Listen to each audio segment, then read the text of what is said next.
Example 3 is asking us to use RAM to estimate the area of the region enclosed between a graph and the x-axis. So notice that trend. It's always between some curve or set of points and the x-axis, and it's along this interval.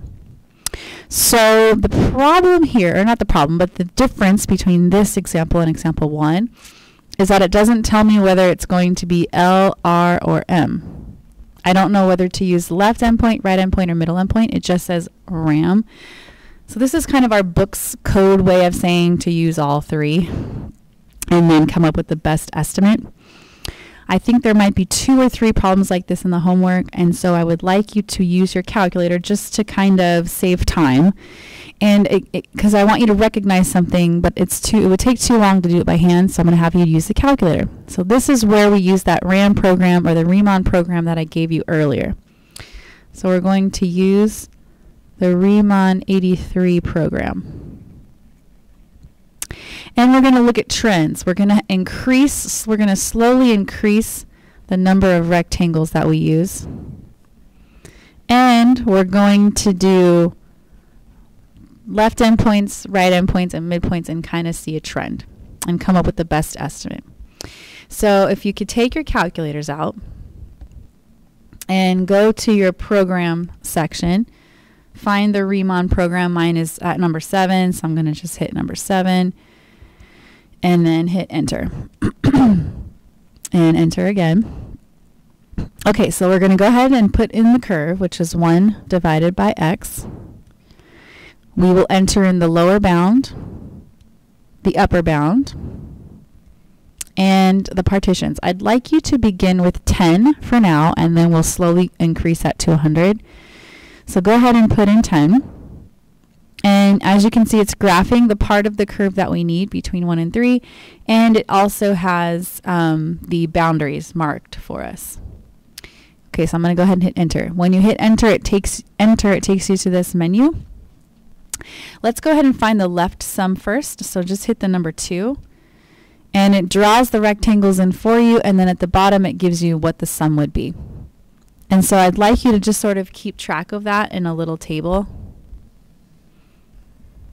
And then we'll use that table to kind of notice a pattern and make a good estimate. So n will refer to the number of rectangles.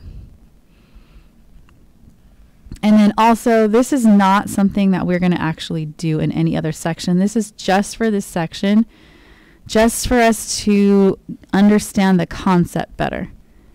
This is not the method that we're going to use every time. Okay, so I just did the left endpoint for 10 partitions, and so I got 1.16823. And I'm going to go ahead and find MRAM and RRAM for the same number. Or yeah, same number of partitions. So let me move this over here. So I'm going to hit enter to go back to the main menu. I'm going to go ahead and hit 3 for right sum. Notice the different heights too. So this is a good way for you to visualize that when you have different endpoints, your rectangles are going to be taller or shorter depending on whether you use left or right endpoint. And so my sum here is 1.0349. And I'll go ahead and hit enter, and we'll go ahead and find the midpoint sum. And again, these heights are different than the last ones, and I have 1.09714. Okay, then we're going to increase that number to 50. The way we do that is you go back to the main menu and go to settings, which is option number 1. Because all we want to do is change the partition, so we don't want to change everything. Just the number of partitions, and we'll change that to 50. And then just sort of a word of warning is because it's quite a large number of rectangles, it's going to take the calculator a long time to do it. And you can kind of see I'm going to do left sum. It has to fill in all 50 rectangles. So just sort of, if I were you, I would kind of multitask while doing this homework. And while I'm doing these problems, kind of be working on other ones at the same time. Okay, so we have 1.11207. And then I would have you basically go ahead and do the same thing for all the other ones. I'll go ahead and fill that in right now for you. just so you could that was just so you can kind of get an idea how it works.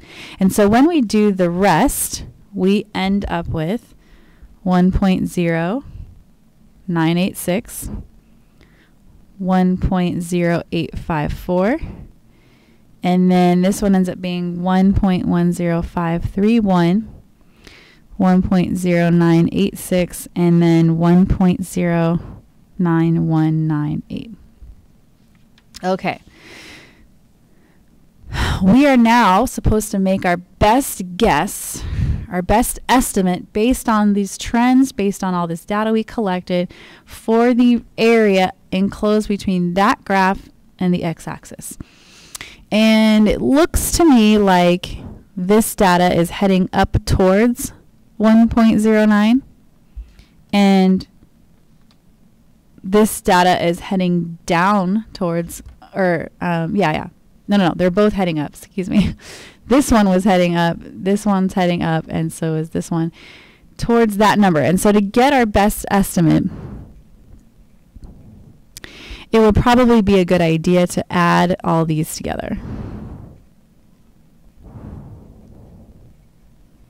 I'm sorry, this one was coming down. There we go. This one was coming down. This one's getting larger, and so is that one.